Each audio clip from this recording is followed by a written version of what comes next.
YouTube TV is refusing to put Disney back on the air until they drop their mousy demands. Today we'll tell you what's going on behind the scenes and why it's yet another weekend likely of no college football, no ESPN, no ABC, and no Monday night bright lights. Folks, not everything's right, and Disney can't win against their former friend, YouTube.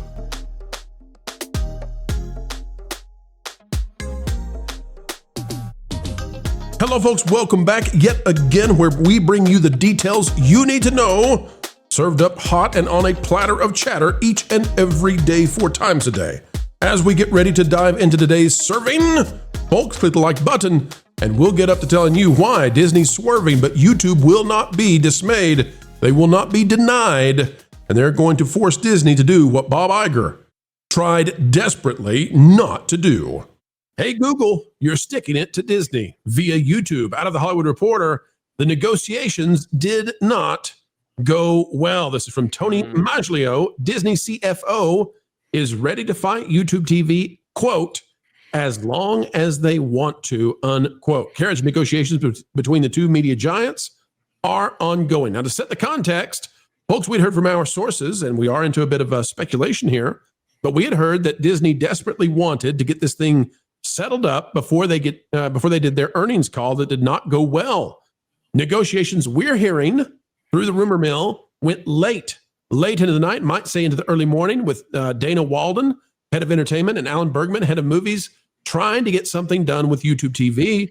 Nothing got completed because it could have depleted Disney badly going into the earnings call if they had to announce that only ABC and ESPN channels were coming back to YouTube TV, along with some other stuff that could decimate the ESPN app. More on that in just a minute. But once it could no longer be said that a deal was going to happen in time for the earnings call, once it was known that YouTube was going to squish the mouse, that's when the knives come out. As long as they want to, they are digging in their heels. And remember, this could easily cost Disney more than $100 million.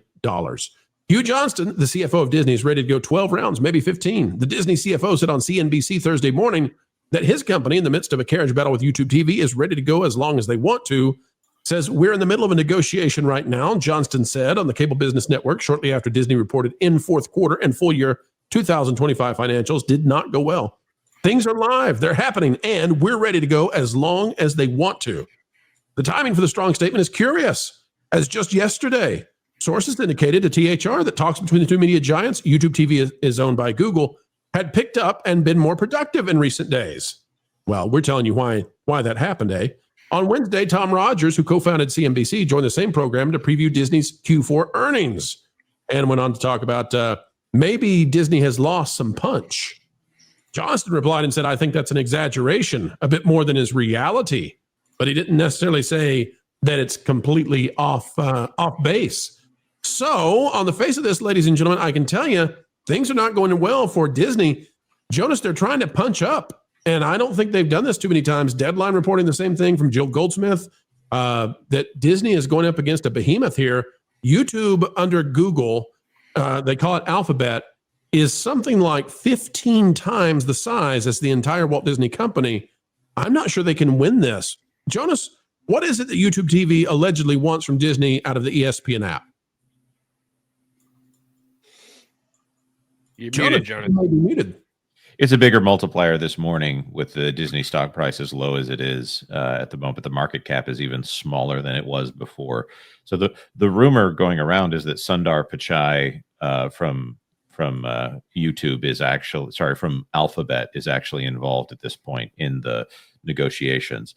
What we're hearing, Alex Sherman from CNBC is reporting that YouTube wants everything that's in the ESPN Ultimate app to be available within the YouTube TV app. I can see both sides of this here. YouTube TV comes across Disney, and Disney's strategy has always been hold everybody's feet to the fire, threaten to black out sports, and that's how you get your way in these carriage negotiations. So Disney is almost always the one that comes up. I've only seen one instance of a carriage deal where networks went dark, and it wasn't Disney within the last few years here. So From Google's side, they are a $3.5 trillion company doing business with this piddly little $200 billion, I'm sorry, more like $190 billion company today because of the last quarter.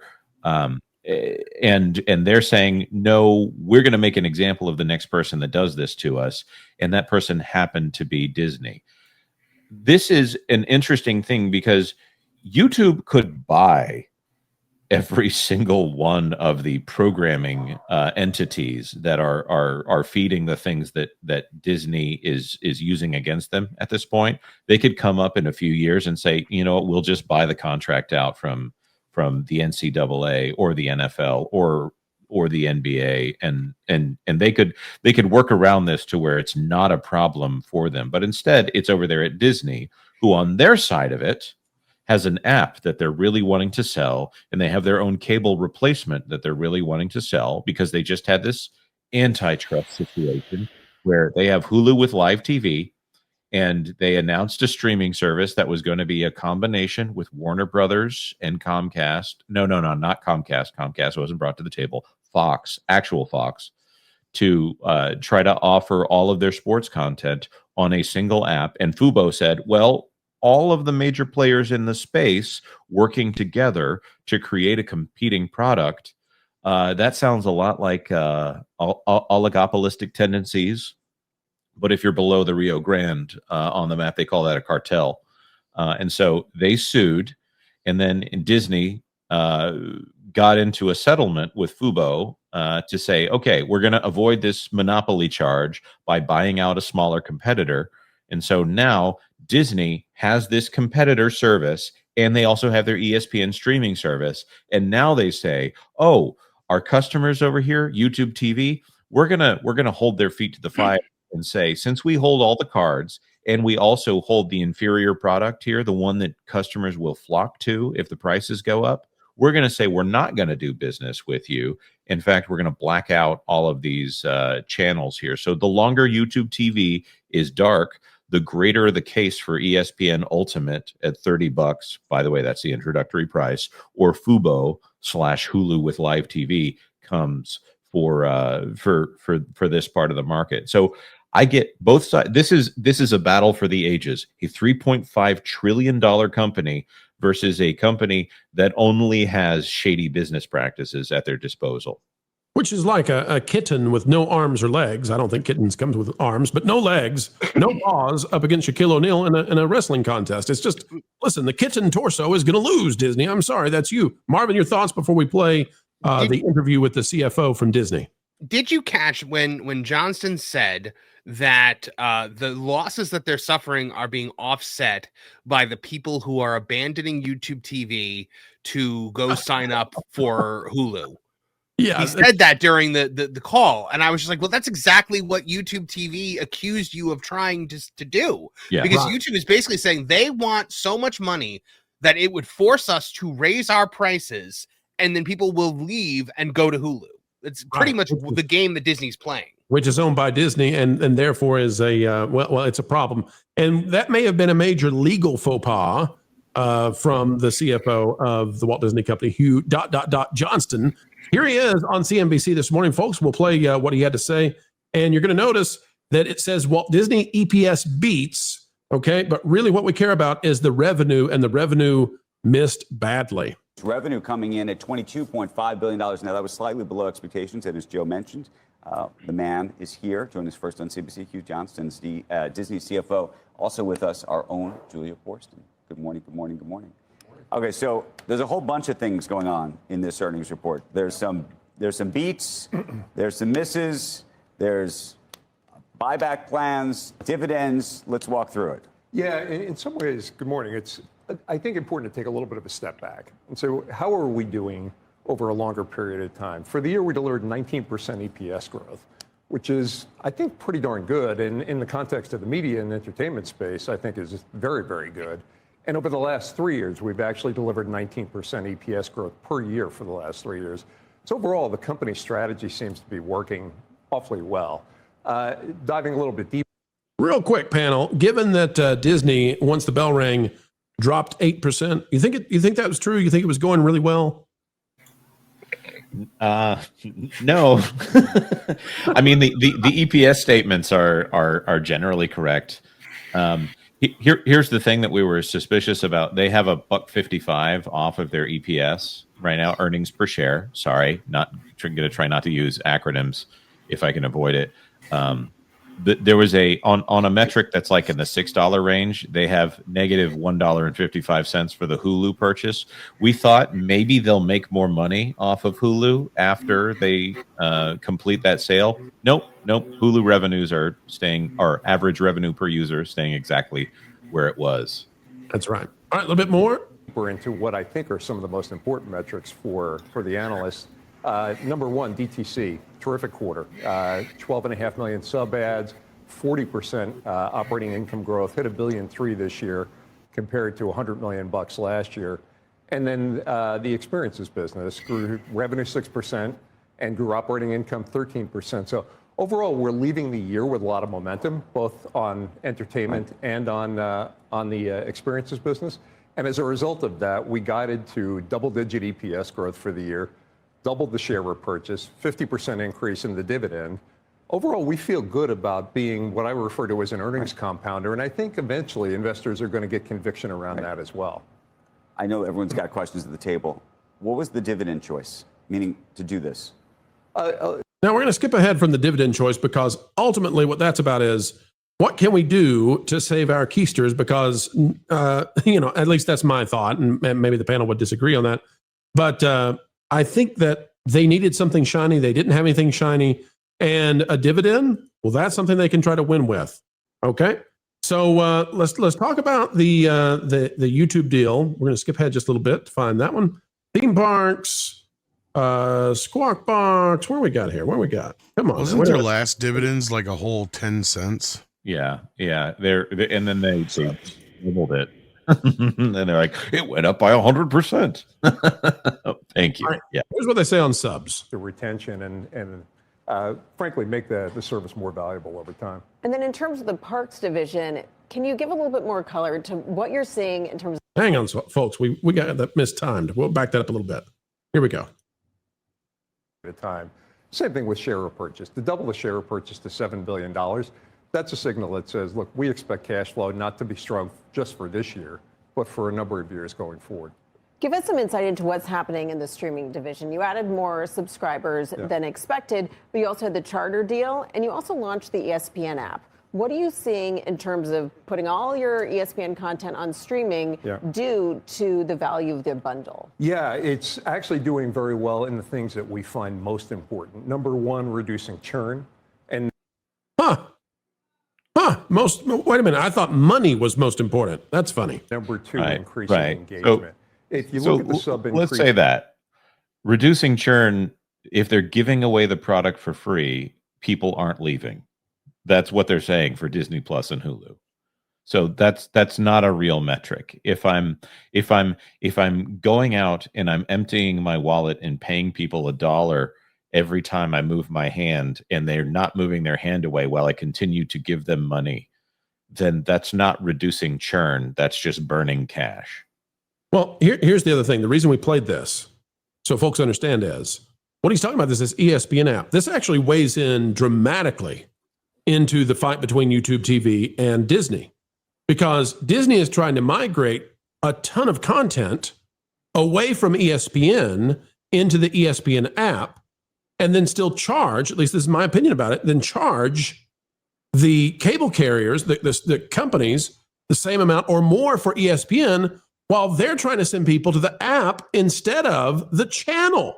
And YouTube TV is saying, screw you for that. We're not going to do it. We want ABC. We want ESPN. We want all the ESPN on YouTube TV. We don't want, you're not going to take your stuff and run it off to your silly little app. That's what we're paying for. We want it back. And Disney is in a stuck position, because if they don't bring their channels, their fluff and stuff, to YouTube TV, there's no reason for YouTube TV to pay for it. And if Disney brings in the ESPN app stuff that they just launched and put it back on the regular ESPN channel, there's no reason to buy the app. Just get YouTube TV. And I don't think Google's going to acquiesce on this. I think they're going to hold them to the fire panel. What say you? I'll also say that the average revenue per user holding steady while they've added in a bunch of charter subscribers, which good job on Alex Forston on pointing that out. That is something where I think they can tune how much of that cable revenue ends up going to the streaming segment. And so when they do that, they get to maintain average revenue per user. But you know what division they lost the most money in? Hey, Marvin, what division did they lose the most money in? The entertainment. Yeah, linear specifically. Linear entertainment, Dana Walden. So 35% drop. And she's the one leading the negotiations with YouTube TV. 35% drop in profits. That's what you say, but it's actually not a profit. They lost money in entertainment this last quarter. And at the same time, they're fighting that, guys. I'm telling you right now, this is what it's all about. They are trying to save their 1/3 of their company is dedicated to the ESPN app. 1/3 of their company is dedicated to entertainment. And they're losing badly on both sides.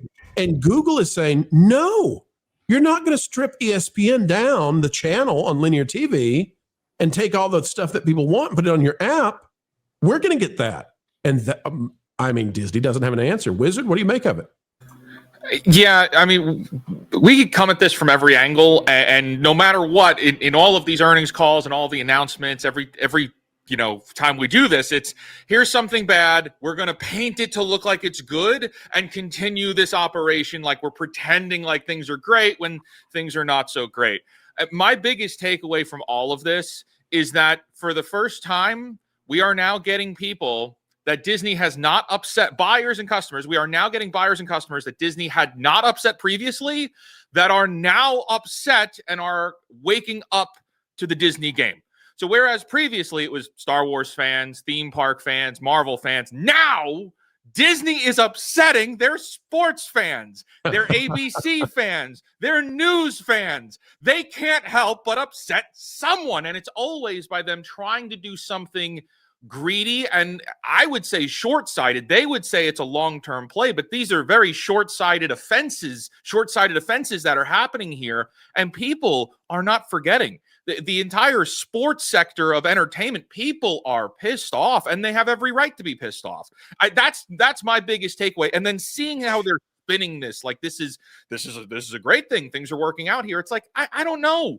I don't think so, and I don't think sports fans are in on it either. No, things not going well. Marvin, your thoughts on Disney betting big on betting in ESPN, and now YouTube saying no, we're going to strip away what you're trying to do with the ESPN app. We're going to cut its legs out from underneath it before it even gets off to running. Well, I mean, this is the. I mean, it's the irresistible force and the immovable object, right? Because both of them seem pretty unwilling to move. But you notice how when Bob was hyping the ESPN stuff ad nauseum, he put such emphasis on the word betting that it's clear that they see this as their big money maker. This is the linchpin. And the fact that YouTube is cutting the legs out from underneath that, I think that might be the thing that makes Disney cave on this one. Originally I thought that Disney was going to win out on this in the end. I actually think now that YouTube has the ball in their court at this point. Yeah. Hey, there's nobody who's covered the transfer over from linear to streaming as much as Tom at Midnight's Edge. Tom, what's going on here? And is this yet another case of, hey, Disney, you should have never got into this in the first place? Well, I'm so happy to see that we've gotten to this place where once again, it's just like the days of cable, where we're paying outrageous prices to watch ads and see big corporations fight with other big corporations over what's going to be on their platforms. It's just the same crap that we dealt with for the last 50 years with cable. Have you seen, Tom, that cable might be actually rising again, that linear might be rising a little bit as people are sick of streaming and all the streaming platforms you have to have now to see the stuff you want to see? I mean, even LPs made a comeback. I mean, and those were horrible. Let's be real, guys. Records suck. Yeah, I'm not going to be. They're hard to maintain. They sound like crap. They take up a lot of space. But guess what? People like them. You just always like Stuart Smalley. I like records. So I'm saying. So eventually, I feel go attacked, back to what they like.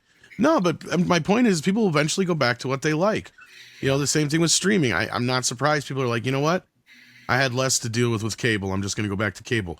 It's the same thing with movies. I've seen, I don't know how many people now, one of the biggest things I get asked since I'm, heavy into physical media is, how do I get back into physical media after all these years? Because I was amazed at how many people don't realize that either they have a Blu-ray player in their game system or just don't in general anymore, or DVD player or anything like that. It's a very expensive time to get into physical media. It is, but at the same time, there's other benefits to it. Like you can go to resale shops and, and pawn shops and stuff like that and get hella deals on some stuff. But at this point, I mean, it's kind of the same thing with this streaming business. And let's be real, the last thing that any of these guys have is sports. Because that's one thing I've said from day one of the streaming wars. It's not going to really matter until the sports get involved, because that's where you got guys like my dad who are who don't care about all the other fugazi. They just want to watch the Packers play on Sunday. And if he can't watch his Packers play on Sunday, then all hell's going to break loose. Spicy, yeah. Hey, and the same thing with his Brewers. Your dad, is he expecting to watch that on cable, on broadcast, or on streaming? He used to, but that's all I hear about him gripe anymore is how he's got to find which thing is going to be showing it, whether it's YouTube or Amazon or whoever now. And yeah, it's a rat race just to find his games that he wants to watch. And that is where I think they broke the system. Because now you've got people who are just throwing their hands up in the air going to hell with it. I'm just going back to cable. Yep. Talking about breaking the system, Ron, YouTube and Disney, the calculus I think from Disney was that they could break Disney, that Disney could break YouTube by removing the sports at the most opportune time for Disney, right? Cut out Monday Night Football, cut out college football, cut out all this stuff, and then YouTube must submit to Disney. It's the only way you can win when you're 15 times smaller than, Disney's 15 times smaller than YouTube. So, Ron, that hasn't worked. YouTube called their bluff. And now I don't know anything else that Disney can bring to the table to force, Google to acquiesce and say, oh, no, it's okay. You teeny-weeny, itsy-bitsy company compared to us, we will totally give you what you want. I thought that the YouTube TV subscribers were all up in arms about the fact that they couldn't watch The View on YouTube TV. I haven't seen an article on that yet. Why have I not? That is a great point, Ron.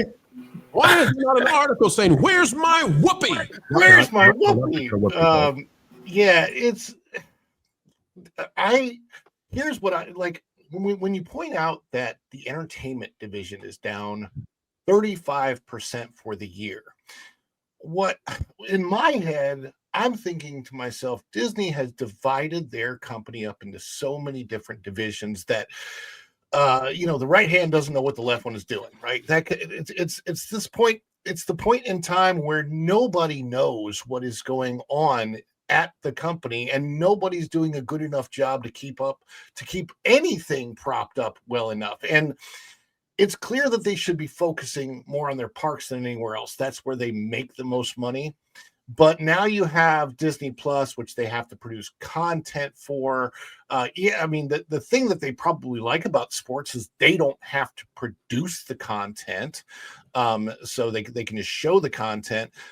And they have ESPN, so they have a big, huge sports brand. And they're trying to hold YouTube hostage with it, but I don't think YouTube's going to care. I know that they just issued a $20 rebate, or I guess if you have YouTube TV, you can go in, you can get $20 back, and it's probably going to be ongoing as long as this fight goes on between YouTube and Disney. And frankly, I just think people are getting just.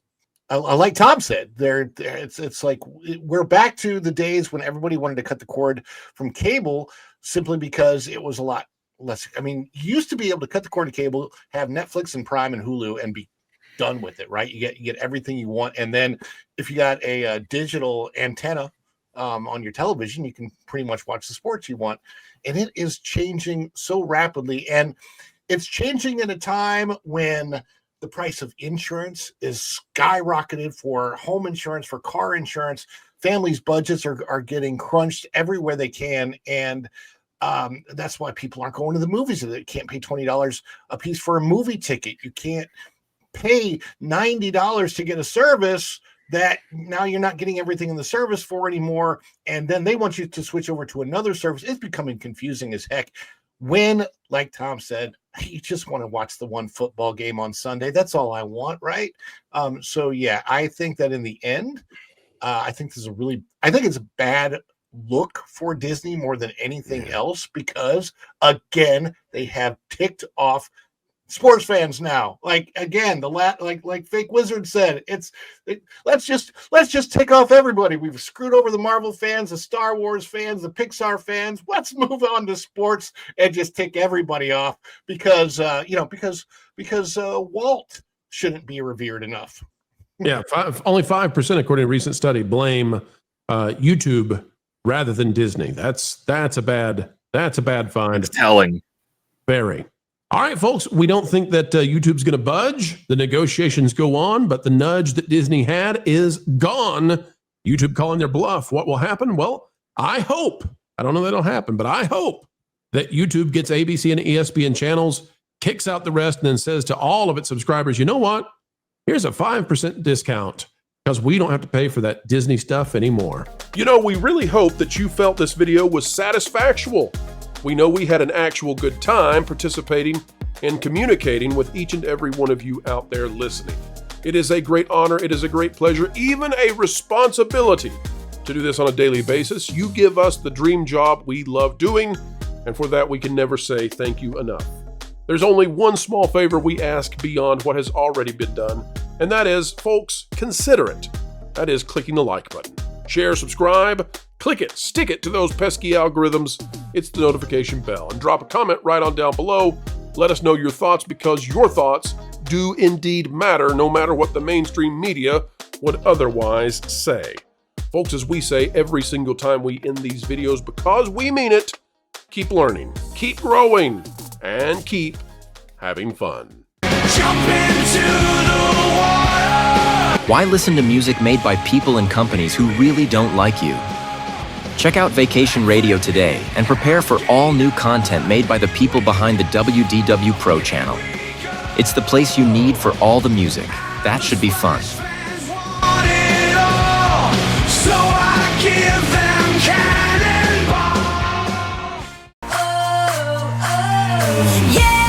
Hundreds of songs, every genre you can imagine. Listen live on YouTube and enjoy a set list that's always sunny. It's Vacation Radio.